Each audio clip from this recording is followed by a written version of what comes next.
Hello, hello, hello, hello, and welcome in. Come on, get on in here, get on in here. Uh, Welcome in to Behind the Experience, the car show.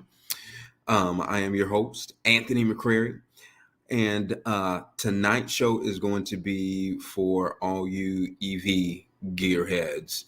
And tonight's show, we're going to talk about exactly because there's going to be a huge over the next couple of years, a huge massive influx of EVs on the market.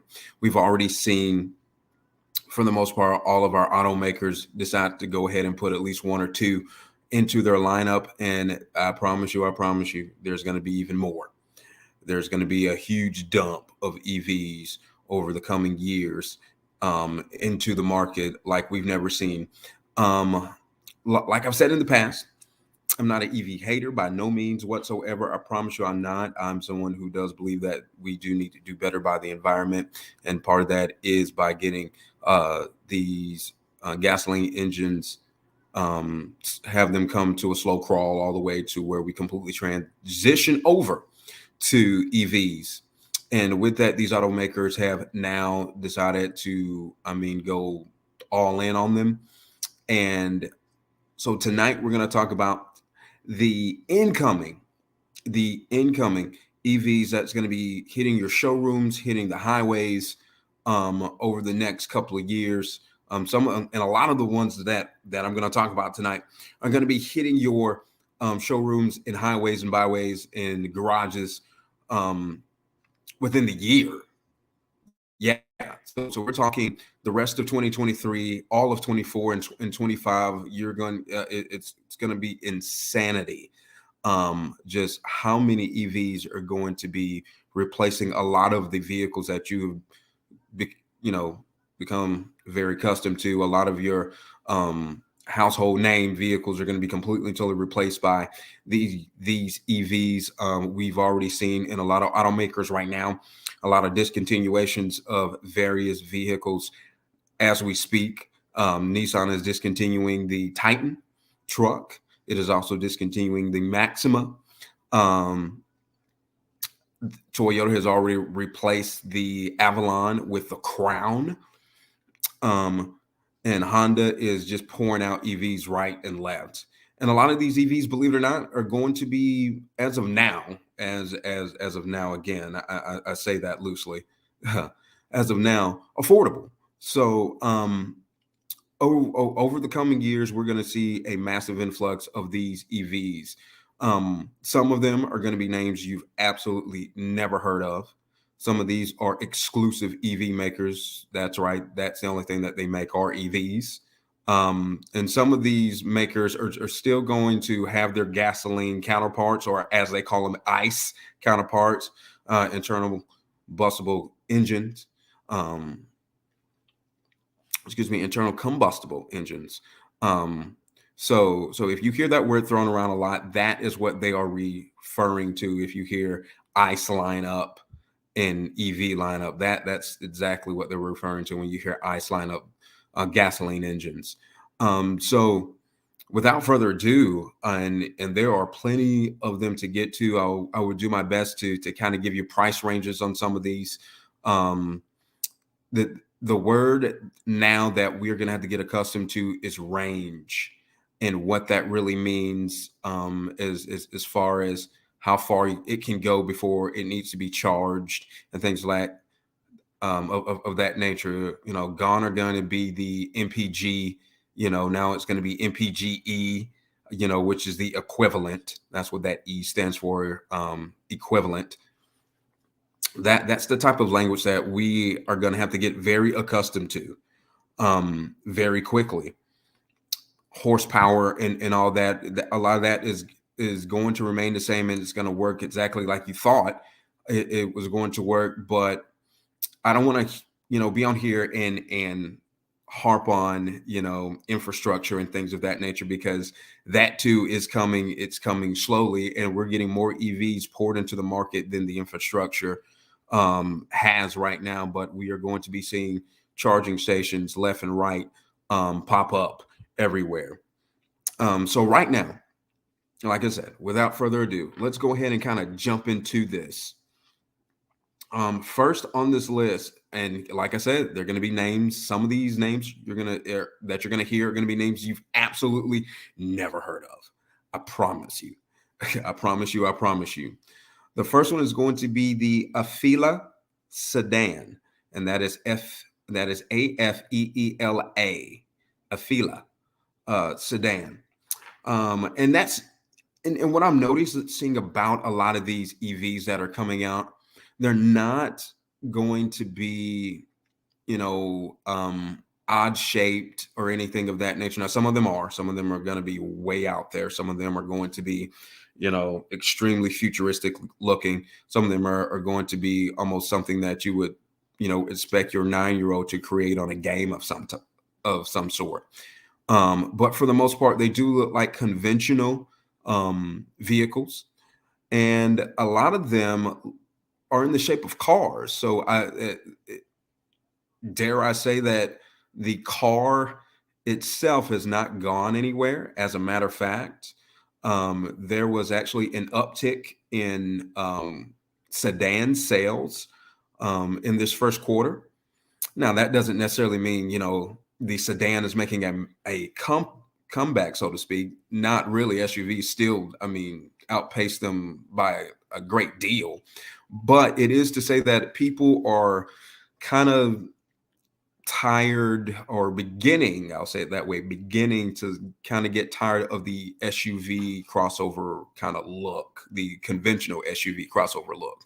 So a lot of these EVs now look like sedans, cars. And that's one thing that I can say I am happy about, because to me, there's nothing like a really nice looking car. There's just not. I mean, SUVs are cool, they're great, they're awesome, but man, if they can get an EV to look like a Viper, if they can get an EV to look like a Camaro or Mustang, like a real Mustang, you know what I mean? Like I think there would be a lot more people who are willing to jump on EVs. So, like I said, the first one is the Afeela sedan, and Afeela is a company that I promise you've never heard of. They are a joint venture, so to speak, between Honda and Sony. That's right. Honda and Sony tag team on this vehicle. The range of this vehicle as of now, as we're going to see it, well, it doesn't give me much on range, but it's not expected even to be seen until 2026. So this is one that's going to be further down the road. So we're not expected to see much of this in the coming years until about 2026. But that is something that Honda and Sony, and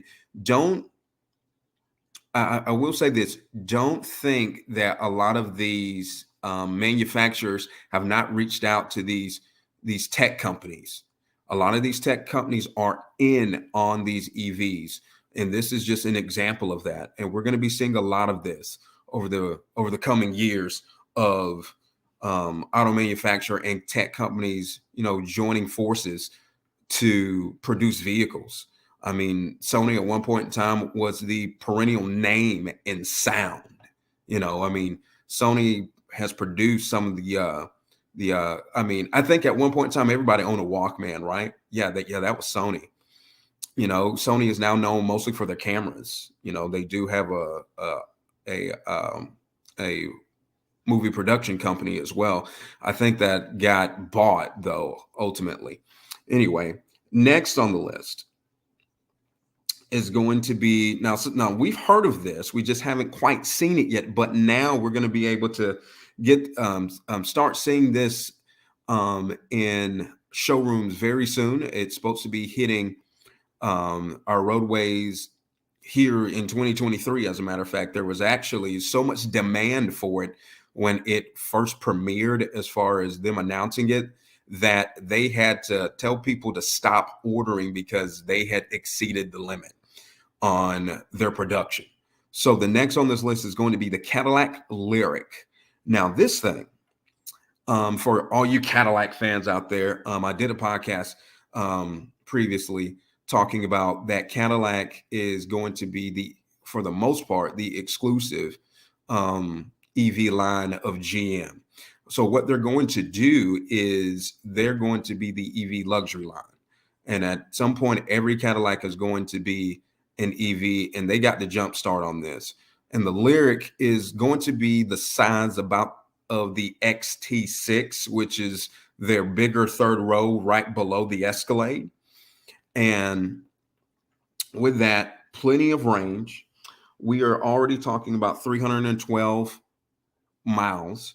Now, what does so let's actually dive into range for a minute. What is that? So when they're sitting here talking about, 250, 300, 325, 312, 310 miles of range, that's literally if you went from that's literally nonstop 300 miles, right?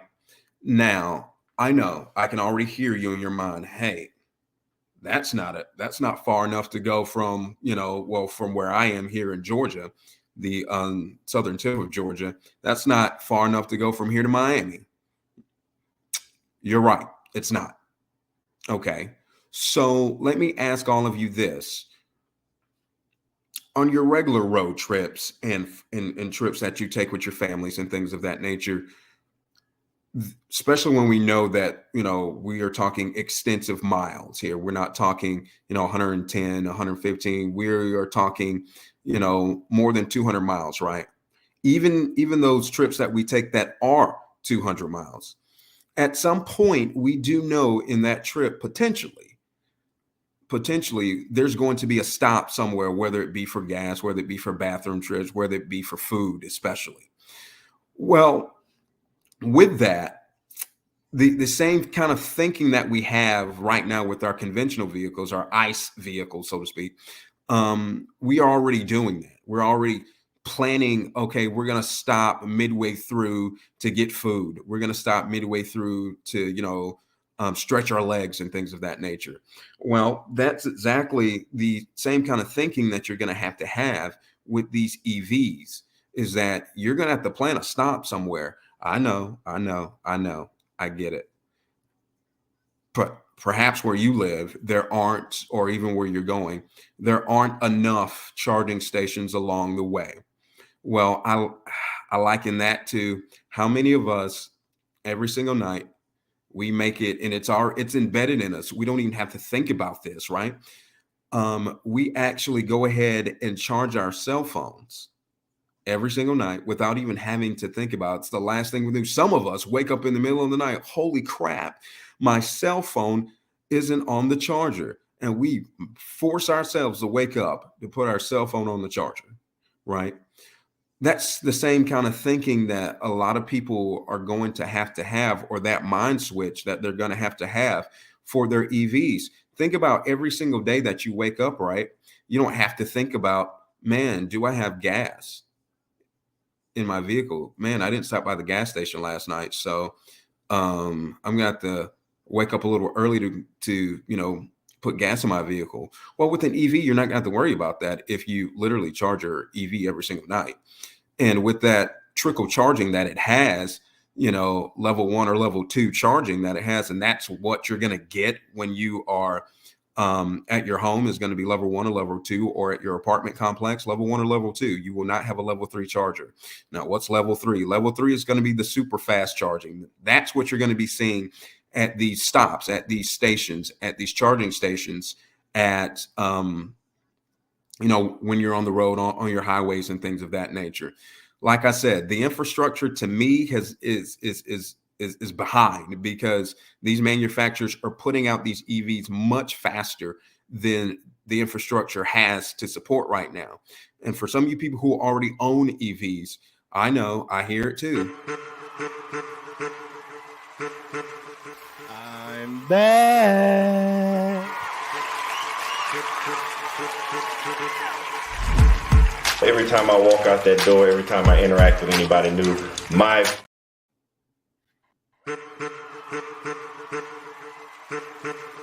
I'm back.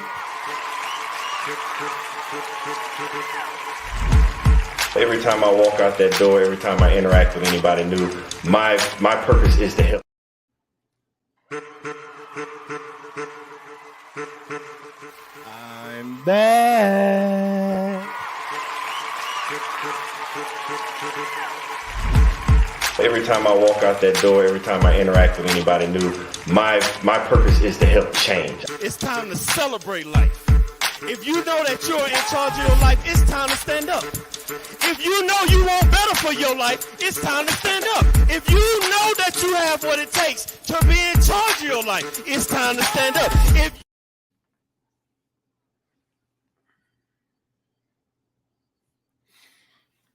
Whoa. Okay. Wow. Sorry about that, you guys. Technical difficulties. Just popped up out of nowhere. It's okay. I am back. Sorry about that.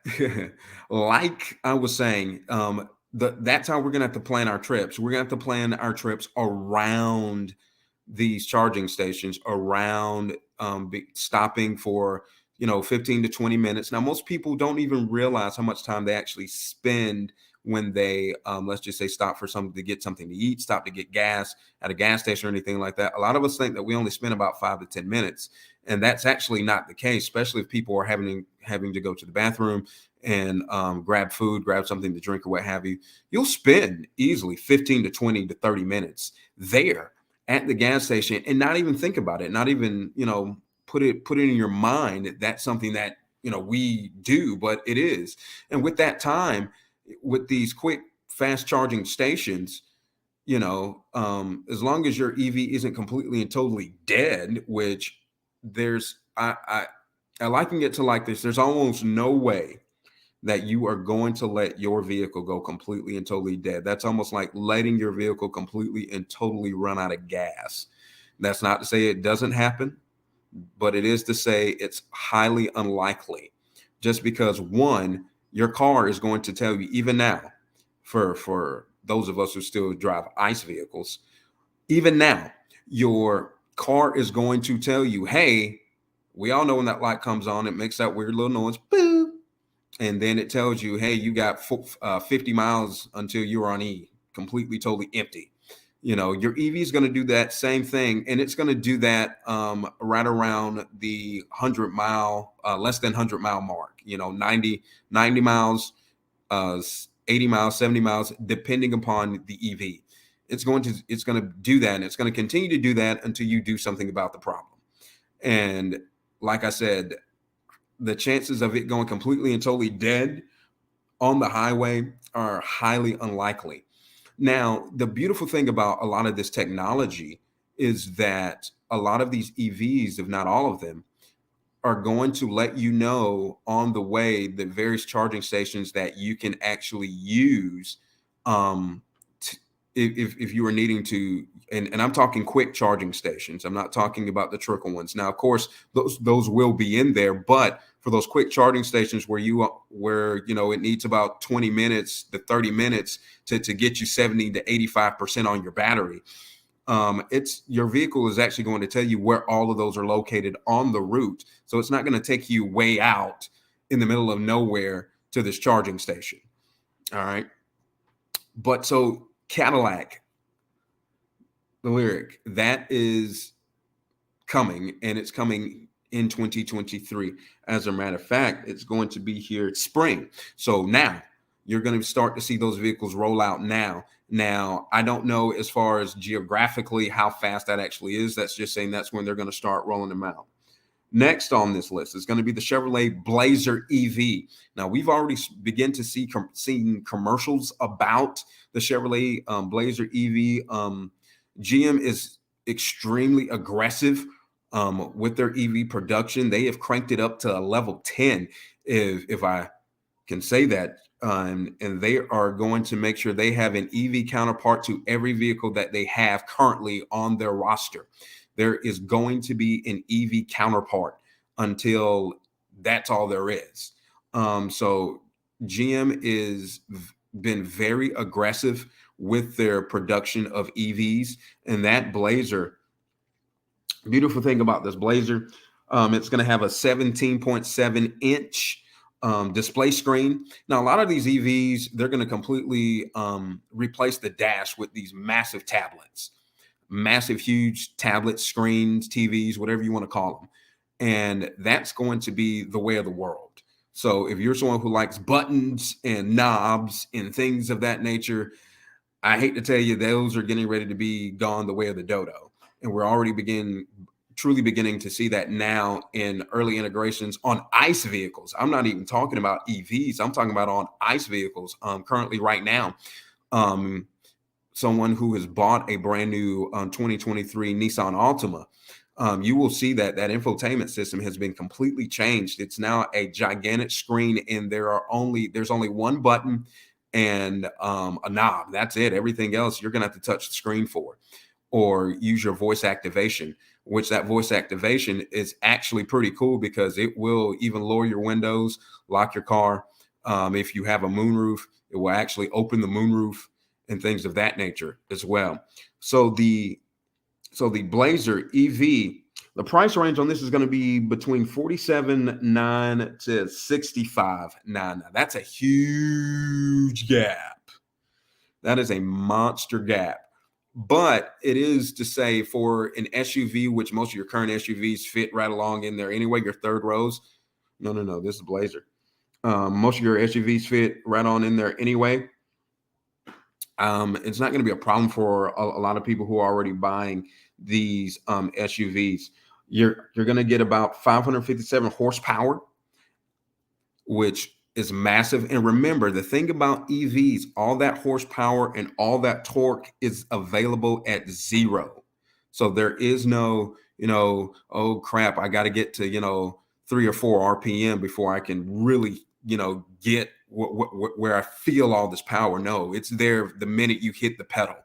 The minute you hit the pedal, you've got all 550 on the ground, and that's pretty awesome. And that's pretty amazing. And that's one of the things that EVs are going to have over your ICE vehicles. A lot of these vehicles are going to be very, very fast. They're going to hit from 0 to 60 anywhere between 1.9 and 5 to 6 seconds, depending upon the EV. And of course, you have to think, and what I always think about is that battery. That means these things are going to have some monster batteries.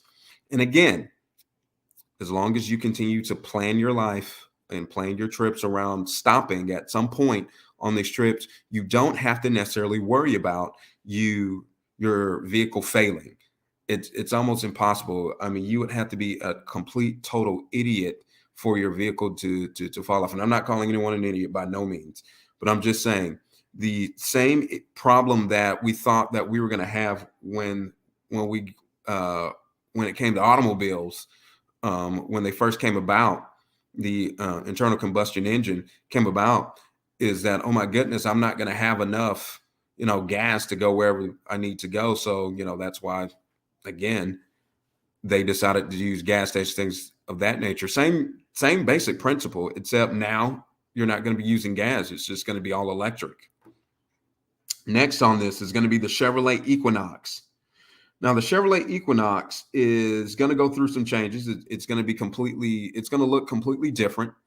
Like I say, GM has become very aggressive when it comes to the overall production of their EVs. They are going to, like I say, there's going to be an EV to pair with every ICE vehicle that they have until they stop production on the ICE vehicles. And the more of these that they begin to put out, the faster that ICE vehicle production is going to stop. And with that, you're going to be able to see this fall 2023. So here we go again here at what we're talking September, October, November. We're going to be talking about the Chevrolet Equinox EV. And this price range on this is going to be $30,000 to $48,000. So we're not talking about anything that is crazy, obnoxiously crazy.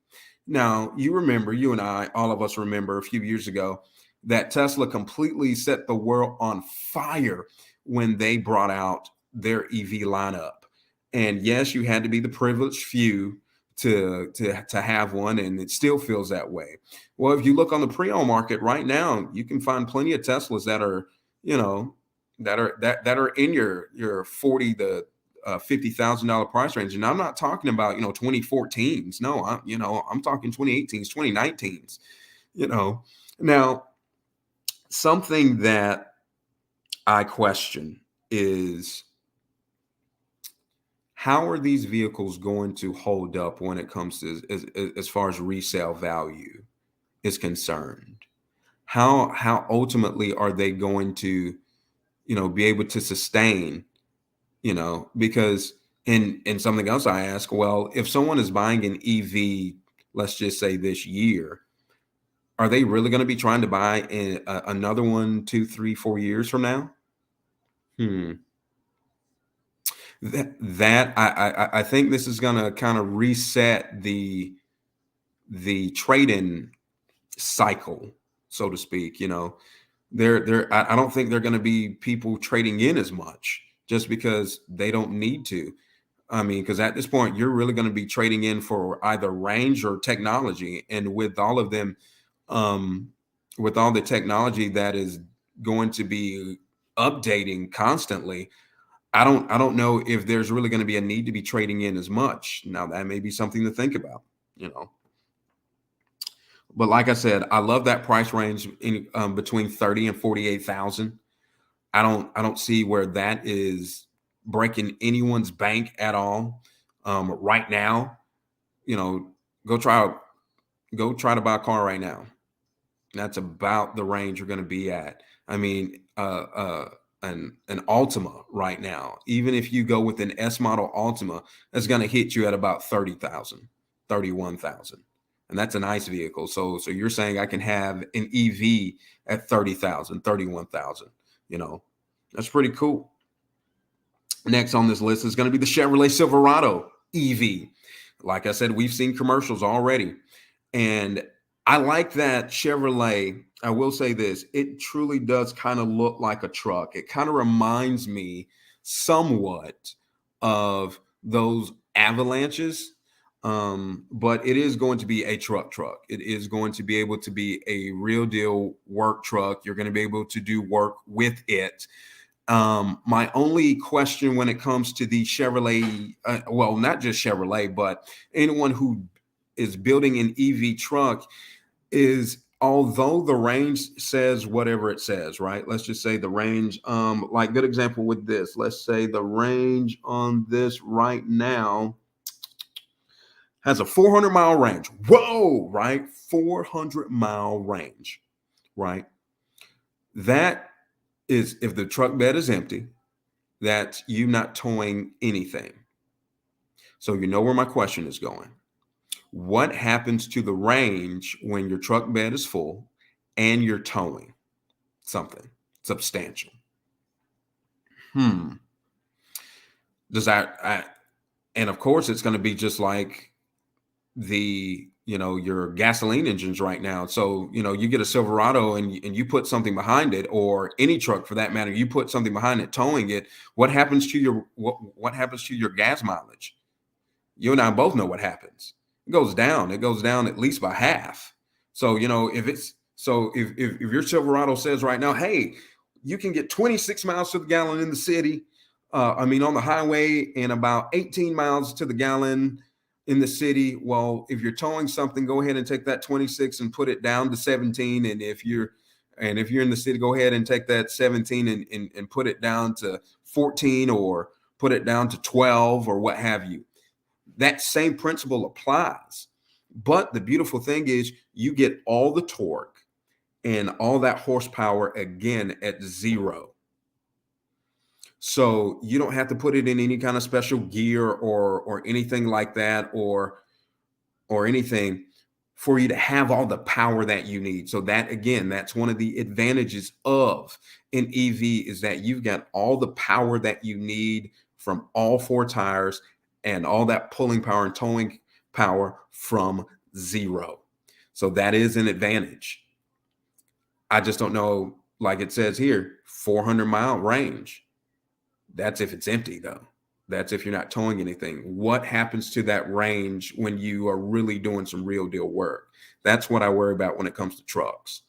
But you'll be able to see this, at least the work truck now, and you'll be able to see the RST, which is now for the ICE RST. That's the bigger engine. It's got that 6.2 in it, man, and that thing rides. Oh my God, it flies down the road. But you'll be able to see the RST package in the fall of this year.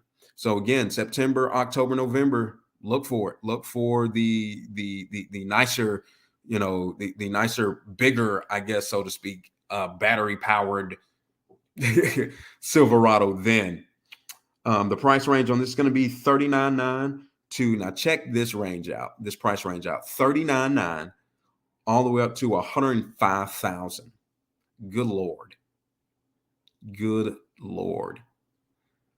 So you can find but that to me, I don't look at that as a disadvantage. I look at it that you're going to be able to find the right truck for you and here's the thing.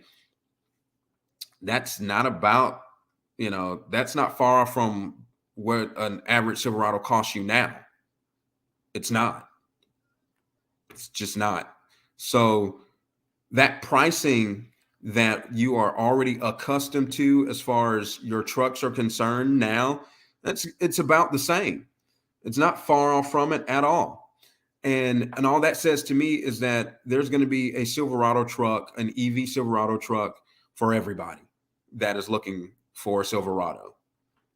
Next on this list is going to be, now check this out, old school, the DeLorean, right? I haven't heard that name since Back to the Future, the DeLorean, man. And for those of you who do not know, that was the car that they used to travel back in time, was the DeLorean. It was a cool looking car. It it was supposed to be like their muscle sports car and everything like that, and it really didn't take off like they thought it would. But it looked cool. It looked absolutely cool. I used to want one just because of Back to the Future. So they're going to do the DeLorean Alpha 5. That's going to be next on this list. Now, this thing is going to go from 0 to 88 miles an hour in 4.3 seconds. Yeah, so this thing's going to be able to move. So to 88 miles an hour in 4.3. Wow, Marty, hold on to your hat, buddy, because it's doing that in 4.3 seconds. So 60, I would imagine it's doing it in probably 3.2 seconds, 0 to 60. Oh, well, I finally got home. I got to tease you about something. Sorry about that technical difficulty earlier, but that's what happens when you move from point A to point B. Sometimes you hit the wrong button. No worries. I do have to ask you a question, because you talked about the DeLorean, and I remember the Back to the Future car and all in that space. So did you want a DeLorean or did you want KITT? Because I know some people, when they were growing up, wanted KITT, the talking car. So which one did you want, the Back to the Future car or KITT? I wanted both, but I like the DeLorean just because of how cool it was, man. It's like, man, I want this car because I really thought that's the car I could go back to the future. And, Yeah, but KITT talked to you, and the cars now talk to you. So they were both cool. Right, definitely both cool. And what I love, especially about about them bringing back the DeLorean in this, is that it's going to be 100% EV. The thing is, it's going to come with a hefty price tag. It is going to come with that price tag. It's going to be about $105,000 on that. So the DeLorean Alpha 5 is not going to be for everybody. It's just not. But for those folks who kind of want to have that nostalgia feel, well, there you go. And it's not going to, I can tell you this, it's not going to look like the DeLorean from Back to the Future at all. So I don't know Gone Are the Butterfly Doors, but I can say that it is not going to look like a Corvette or anything of that nature. It's not. Very futuristic looking. It's going to be futuristic looking. I like futuristic looking and all in that space. I'm going to let you get back to talking about these EVs, but I do have one other quick question to ask you and everything. Sure. I told you before that my brother is a big fan of a certain kind of car and everything, and that being the slingshots and the slingshot Polaris. They had a video about the slingshots, but it's too long for us to play to interrupt your show flow and all in that space. But will there be those kind of trick cars, whether it's a 3-wheel or the Treks, that are going to be EV run as well? Or is this strictly for the wheel cars? Are we going to see bicycles and motorpads and treks that are solar powered as well? Or maybe they already are. I just don't know the answer. So there are some, they are pretty expensive too. Now when it comes to put your Polarises and your side by sides and things like that, I think automakers are going to and those makers are going to concentrate on that last, because that'd be the easiest to do. I mean, those engines are a lot smaller. I mean, those battery powered, it's going to be pretty easy for them to do. You're not going to be talking about high production. You're not going to be talking about, I would dare say anywhere between 60 to 70% of your Americans are driving, so those are going to be something that, yes, there are some already now, but high production of those, I think, is kind of on the bottom of their list right now, because it's going to be the easiest to do. It's going to be the easiest to transition people to that, because you and I both know those for the most part are just really for fun. They're toys for a lot of people. So yes, it's coming. I can tell you that for certain. There's already some in the works. There are already some that are out. And they come with a pretty hefty price tag on them too. Well, I'm sure they come with a hefty price tag. No doubt about that. I have no doubt about that whatsoever and everything. Well, I'm going to step on out of the way, let you talk about more of these EVs, but I just had to ask that question because I know my brother might be like, hey, can I get one of those EVs as a trek and all in that? So I've done my part, so I'm going to let you go back to the rest of the conversation, but it was real fun, and sorry about that earlier interruption with Billy of all people, but definitely we'll let you continue on with this great knowledge that folks need to know about the car industry. You do an amazing job, and we are glad to have you here on Pod TV. Awesome. I'll let you continue doing what you got to do. Appreciate that, my man. Definitely. Now, next on this list is a company that has been doing not necessarily EVs, but solar power vehicles and hybrids for the most part. And at one point in time, they went bankrupt. I didn't even think they were still around, but they are. And as a matter of fact, they're getting ready to put out an SUV. Most of you have not heard of them. Some of you have. Fisker. Now, Fisker, man, they made one of the gorgeous vehicles I have ever seen, and it was solar powered. The problem was the price tag on this thing. Nobody could afford it. The few people who could afford it, they did find a lot of issues with it. But we're talking EVs in its infancy. We're talking EVs back in like 2011, 2012. It was just a vehicle kind of before its time. So Fisker right now is going to be putting out an SUV, and it's called the Ocean. And this one, oh my goodness, it looks like what you would expect an SUV to look like. From the side, it kind of looks like a Mitsubishi Outlander. I know that's kind of an odd comparison, but that's what it looks like to me. It's a Mitsubishi Outlander. Now, the top trim of this is going to cost you $70,000, but the affordable levels, it's going to start out at $37,000. So again, there are going to be plenty of SUVs and cars that are going to be affordable. And what I like these price ranges to, is that there's going to be a vehicle kind of for everybody. If you want to drive a Fisker and be like, wow, I have a Fisker without breaking the bank, there's one for you. If you want to be more luxurious and have all the bells and whistles and all the amenities, there's going to be one for you on that. I absolutely love that. And you're going to be starting to see these now, spring 2023. Now, I don't know where Fisker dealership is currently. I don't know if they're like Tesla and you kind of got to order more so online. Yes, there are a few Tesla actual physical dealerships out. I would imagine most of them are going to be in your major cities. I would say the same thing is going to be with Fisker.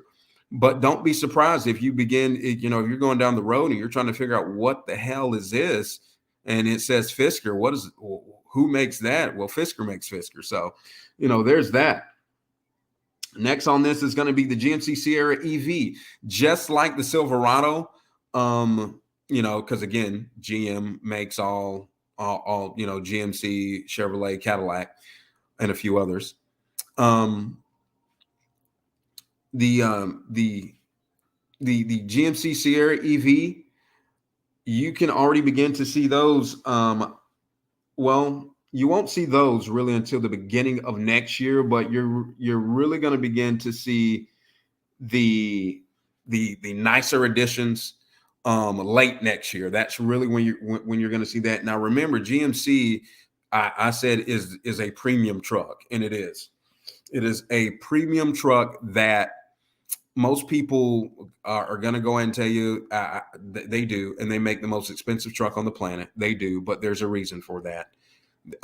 Their off-roading is just outstanding. That AT4 is nothing to play with. It is not only is it beautiful, but it is truly a truck made for off-roading. And they're going to take all of that and make it into an EV.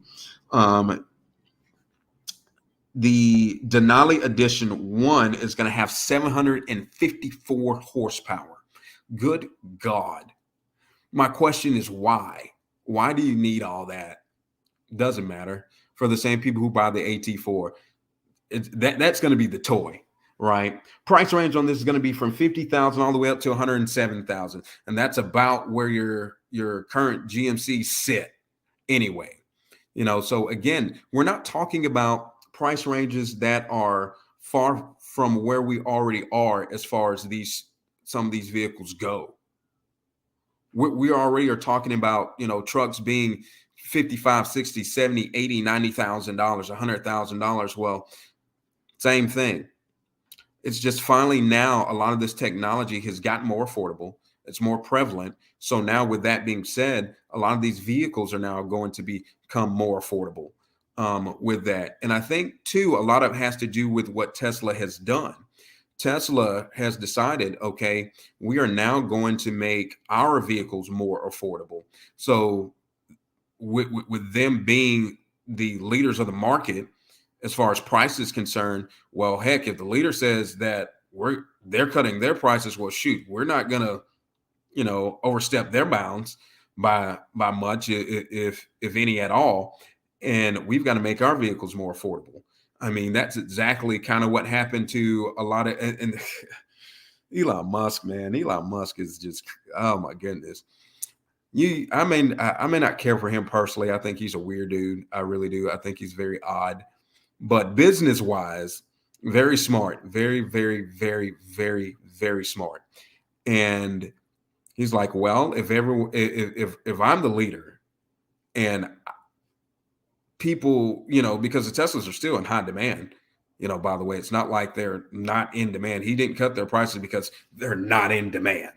By no means. That's not why he cut prices. He cut prices because he realized, shoot, if I've cornered this market here, this high-end market here, and make these more of a luxury vehicle, if I can make these more affordable, I can become even richer. This company can grow even larger now. And part of it too, I think, is that the government is forcing affordable EVs, and part of that is he has to make his vehicles more affordable with that. But yeah, you're going to be seeing the GMC Sierra EV in early 2024 all the way throughout. Next on this is going to be the Hyundai Kona EV. Now, we are already starting to see that Hyundai, or Hyundai. They are becoming very, very, very aggressive in their EV production. They have taken their production again up to 10, and I honestly think that they are like Chevrolet are going to have an EV counterpart to everything that they've got, and so far that's what they've done. The Kona is already a ICE vehicle, and it's a nice ICE vehicle. It's an affordable ICE vehicle, and the Kona EV is going to be right behind it. As a matter of fact, it's going to be from 24 to 38,000. So we can be talking about a fully loaded EV from Hyundai for 40 grand. Wow. And the production on this is, at least the inline of it is going to be this year, over the summer. So now. So, June, July, August, September is when we're going to be talking about the inline EV Hyundai Kona. I mean, that's pretty awesome to me. Next on this is going to be the Indy One. I know, never heard of it. Never heard of the Indy. What is that? So the Indy One is going to be from 40,000 to 60,000. Now we're going to see this late 2023. That's when this is going to be hitting showrooms, hitting the roads, hitting. I don't even know if there's going to be showrooms again. And crazy thing is, I think a lot of this affordability with a lot of these are going to come, especially from the ones who are only EV makers, are going to be from the fact that they don't have massive overhead. Is why they are so affordable. And what I mean by that, brick and mortar, they don't have necessarily a bunch of brick and mortar stores, because you got to think, if let's just say Toyota, Honda, Ford, what have you, right? They've got overhead. They got to pay for all these dealerships, and these other EV companies like Indy doesn't. You can order it straight from online, directly from the manufacturer type of deal. And I think that's what a lot of these are going to be, So 45 to $70,000. It's an SUV. That doesn't sound like anything that people aren't already paying, because they are. I mean, if you haven't looked, go see what a Pilot costs you right now, a Honda Pilot. Go see what a Nissan Pathfinder, go see what a Toyota Highlander is costing you right now to go buy one. So we're not talking about anything that's going to be, oh my God, astronomically, economically out there, way, way, way out there. I can't afford this. Yeah, you can. You're going to be able to afford a lot of these. Next is going to be the Jeep Recon. Now, this is truly going to be for those true outdoorsy, off-road type of people. Jeep already has plenty of hybrids, diesel engines, and EVs on the road. They're probably the best kept, secret as far as EVs and hybrids on the road as we speak, because they don't talk about it. They really don't. They really don't talk about it. They really don't advertise it that much. We're seeing more advertisement now, but they've been doing this for a little while. People just don't talk about them. But this one in particular is going to be on sale 2024. So we're talking 2024. It's going to look more like your Ford Bronco. It's going to look more like your Land Rover Defender. So it's not going to be a massive, huge SUV, but it's going to be large enough, Next on this is going to be the Lexus RZ, the Lexus RZ. This was going to be between 58 and 64 grand, and it's out now. Now Lexus has always been forward thinking. They have a hybrid version literally of every vehicle that they make. I always thought that was Ford, very, very forward thinking, because they knew long before, EVs became a thing or whatnot, that at some point they're going to have to switch to something.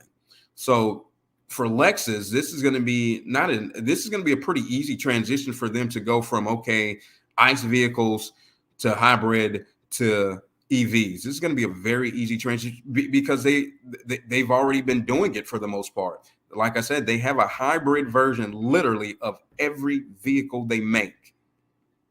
Even the high-end stuff, there is a hybrid version of that vehicle in the Lexus lineup. Now, the price range on this one is going to be $58,500 to $64,000. That's not nuts. You got to remember what you're buying. You're buying a Lexus. So most people would say, man, that's pretty inexpensive for a Lexus. Yeah, it is. Now, this isn't going to be a massive EV. So don't think this is going to be the size of a Tahoe. It's not. It's going to be, pretty compact. But you're driving a Lexus. Now, the Mercedes-Benz EQ SUV EV, it's just a lot of letters, man. A lot of letters. We're going to see this right around now, and Mercedes-Benz has also always kind of been a company that's been forward thinking. A lot of the standard technology that we see in everyday cars, Mercedes is kind of the company that brought a lot of that to the market. So they've always been a forward thinking company. They've always been a company that on the cutting edge of something. And that's something that I can appreciate. The range on this, well, it's going to give you 288 horses. So it's not going to be, something that's going to blow people out of the water. Now, there is a version of this that is going to give you 536 horses. And of course, the AMG version is going to give you 677. Now, the price tag on this is going to be $75,000 to $95,000. I expect that from Mercedes. I truly, truly expect this. Now, as it comes to range for a lot of these vehicles ranges are going to be anywhere between 250 to 380 on a lot of these vehicles that I have not spoken about range about. That's the range on that. So again, good range on a lot of these. And like I said, you're not going to let these vehicles go all the way dead. And I liken this again to your current cell phone. Most of us, again, wake up in the middle of the night. Oh my God, my cell phone, I didn't put my cell phone in charger earlier, so I need to go ahead and do that. And the perfect thing is when you wake up at night, not wake up at night, but when you wake up in the morning, you got a full battery all day long. And the beautiful thing about a lot of these EVs for people who do a lot of city driving is that they have what they call regenerative power, where as you push the brake, it's going to take that power and it's going to recharge that battery. So you're going to get some of that power back. So that's why I said these vehicles going dead is highly unlikely. Now, when you're doing long distance driving, that's different, but we have the same concern when it comes to our current ICE vehicles that we have now. I mean, how many of us are going to drive from Florida to, Seattle, Washington and not stop for gas? Who's doing that? Exactly. Nobody, So we're going to find the most, economic route, and we're going to find the fastest route as well, to make sure that we stop for gas and stop for food and everything else. That's all you have to do. It's literally the same principles that we are dealing with now. The problem that you think you have, you actually do not have, as far as distance and range goes. But people feel more comfortable hearing that, oh, I've got, 400 miles of range on this thing, when you really don't need it. You don't, because how many of us currently right now gas up and drive 3 states over on one tank of gas? We don't do that anyway, because we're smart enough to know that, hey, at some point I need to stop and get gas. Same thing. Hey, at some point I need to stop and charge my vehicle. And of course, if you go 30 to 40% on your battery, man, you're only going to be at the charging station, like I said, for 20 to 30 minutes. Go ahead and grab you something to eat. That's what most people do anyway when they stop for gas and have to grab something to eat. Now, I know, I can hear it now. Well, I don't. When I stop, I just go through a drive-through and just, keep it going or what have you. Okay, good. Well, you can't necessarily do that now. You might have to spend the extra 15 minutes in your car if you want to and eat there, or picnic or what have you. Now, next is going to be the Nissan Ariya. Now, me working at a Nissan dealership, I can go ahead and tell you the Arias are already out, and they are gorgeous. They are beautiful. Plenty of power, plenty of range on all of them. Again, with these EVs, especially this one, it is made to compete with your kind of higher ends without compromising the price point on them. Price point is going to be anywhere between $45,000 and $58,000. Not bad at all, because guess what your average Murano costs? Guess what a platinum Murano costs you? Same thing, right? Or pretty close. Now, no, they're not 58 grand out of platinum Murano, but yeah, you're definitely going to be in your 50s on a platinum Murano, or pretty close to it.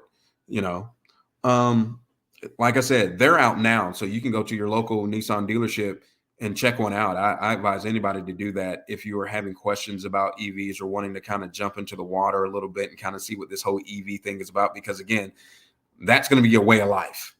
Yeah, your ICE vehicles are going, whether you want them to or not, and there's not going to be a damn thing you're going to be able to do about it. Nothing. So go ahead and switch over in your mind or start thinking, do I need to get into an EV now, or do I want to wait further down the road? I want to wait only because of the infrastructure, not necessarily because there isn't a plethora of vehicles. No, there is a plethora of vehicles. Next on this list is going to be the Polestar 3. Now, this one kind of looks like a station wagon. I don't like that necessarily, that station wagon look for those folks who are nostalgics back here. It does look more like a station wagon. I know you're like, Polestar, what the hell is that? Exactly. The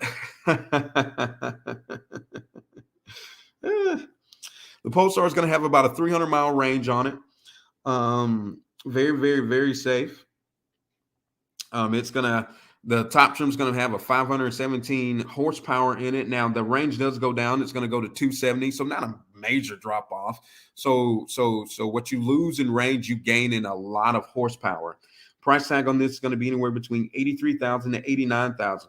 So because there just aren't that many models of Polestar out there, and we're going to see these late this year. So we're talking late October, November, December. That's when we're going to, you guys are going to start seeing Polestars everywhere. And of course, the Polestar 4 is going to be right behind it. That looks more like a conventional SUV. And that one's going to be $60,000. And that's going to be late next year before we see that one on that. Now, next is going to be the Ram 1500 REV. And I'm pretty sure that R stands for Ram. I'm pretty sure it does. Now, this thing is going to have 654 horsepower. The standard one is going to have a 350-mile range, while the larger battery is going to give you 500 miles of range on that. Again, I say, well, what happens when you put something in it and you start towing? What happens to that range? Like I said, I believe it goes down. I really do. I don't see where you make a vehicle heavier and that range remains the same. I just don't see that. Physics doesn't say that. Logic doesn't even say that. Price tag on this is going to be anywhere between $55,000 to $90,000. Now, this is truly more so, that $90,000 is going to be more so of a true estimate. I think they're going to be a little bit more expensive than that, especially because of what Ram has become. Ram to me has the most luxurious interior of any truck that I have ever laid eyes on. The interior on a Ram is absolutely gorgeous. If you have not had the opportunity to go take a look, they already look like they're EVs. I mean, it just, oh my God. Just a massive, huge screen in these vehicles. They are beautiful to behold, beautiful to look at. These vehicles or these trucks are absolutely gorgeous. So I think that price tag is going to, it's going to waver some. I think it's going to be a little bit more than what they're saying. Now, Tesla too is also going to have a truck, and we've been seeing photos of this for a while now. It's the Cybertruck. We're finally going to get the full-on production of those late this year. The Cybertruck's going to be anywhere between, and this is what's going to be surprising about this one. Cybertruck's going to be anywhere between $39,000 to $69,000. So it's not going to break the bank at all. I told you that Tesla has lowered their prices on their EVs. I think they've done it already, 2 or 3 times, maybe even 4 times. So yeah, this is just going to become even more affordable. I remember when they first were talking about the Cybertruck, this truck had started out at like $70,000. Now you can get, a baseline model for $40,000. Now, of course, it's 0 to 60 in 2.9 seconds. It can tow 14,000 pounds. So not only can it move, it can also tow a huge load. Again, with that, once you put something behind it, I don't know, how much of that range that you're going to get, which is going to be about 350 miles to 500 miles on that. And Tesla's also working on a Roadster right now as well. So they're going to get even more sporty vehicles going on with that. And that won't be available until 2024. So at least tonight, I hope that I brought to light that EVs are coming, and they are. And of course, this list is huge. So I don't want you to think that that's it. No. I'm just out of time, unfortunately. But there are plenty of EVs out there. They are becoming more affordable than ever. As the EVs roll along, we're going to begin to see them move into more affordability. We're going to see them move into more showrooms across the country and across the world. We're going to be able to see them on our roadways, driveways, and it is definitely a way of the future, and it's not that far off. A lot of these EVs are coming within the next, as you can hear, within the next 6 months to a year. And they're going to dump a lot of them on us. So if you're wanting more information, you can follow me at themccraeexperience.com. Of course, I'm on Facebook and Instagram at The McCrae Experience, and you can always follow me on YouTube at Behind the Experience, the Car Show. Oof. Sounds good. Another amazing show, Anthony. Looking forward to next week. I'm going to leave you with one of your Valdosta commercials. I don't know that I've got two this time, and I didn't dig up any new ones, but I'm going to dig up one of the older ones, maybe two of them, but just to mess with you since we were having fun. And since I feel that I should do this just for my brother's sake as well, we're going to play that 4-minute video that you'll have to stick around for of the whole SUVs, and well, not the SUVs, but of the Treks and what they're all about, because this was a sling experience, I think, in Houston, Texas. So I'll play that, and then we'll go into one of the Valdosta commercials as well. But just to have some fun, as people are going like, what the heck is Mark talking about? I've never seen a slingshot. We're going to let them see a few minutes of the slingshots, if that's all right with you. Yeah, that's fine with me. So let's watch a little bit of the slingshots, and then we'll also have that Valdosta commercial. We'll get on out of here. Who knows? Maybe I'll talk Anthony into getting one of those cars, because I know my brother and his crew love theirs. So let's check it out. Good job, everybody. Good job, guys. Let's do it, 2023. This the experience. You know what time it is, mechanics, baby. San Antonio, what up?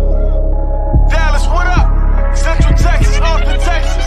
Let's get it. Sling Experience, the biggest and livest in the country, and event for everybody, and it's always gonna be jumping. Sling Experience got everything. Got what? Got everything. Sling Experience got everything. Got what? Got everything. We do urban city drives and donor competitions, give away the baddest trophies, and there's so much more to witness. Sling Experience got everything. Got what? Got everything. Sling Experience got everything. Got what? Got everything. Yeah.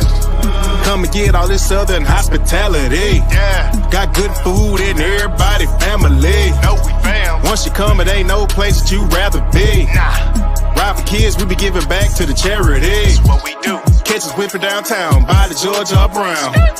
50 deep and it's loud, about to shut it all down. Let's go. Showing off on them cats riding by Minute Maid. Hey. Got the dopest contests and grand prize giveaways. Hey. Driving through the twisties and it's real live. When we ride on Main Street, we got it grid live.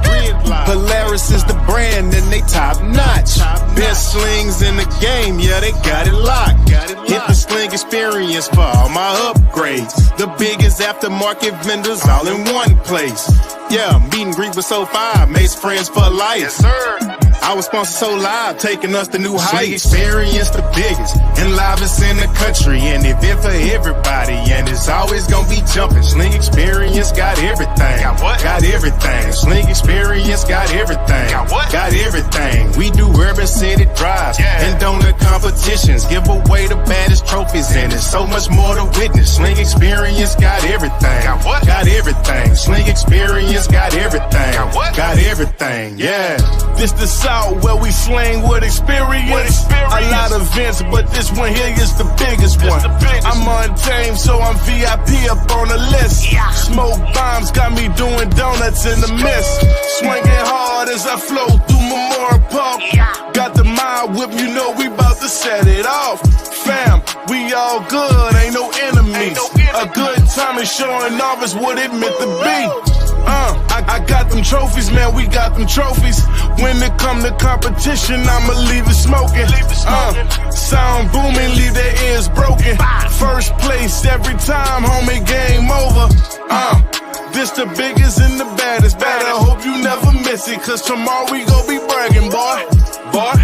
This the biggest and the baddest. Better hope you never miss it. The experience, you gotta have it, Sling dog. Experience, the biggest and livest in the country, and event for everybody, and it's always gonna be jumping. Sling Experience got everything. Got what? Got everything. Sling Experience got everything. Got what? Got everything. We do urban city drives Yeah. and donut competitions, give away the baddest trophies, and there's so much more to witness. Sling Experience got everything. Got what? Got everything. Sling Experience got everything. Got what? Got everything. Yeah. You know what it is, man. We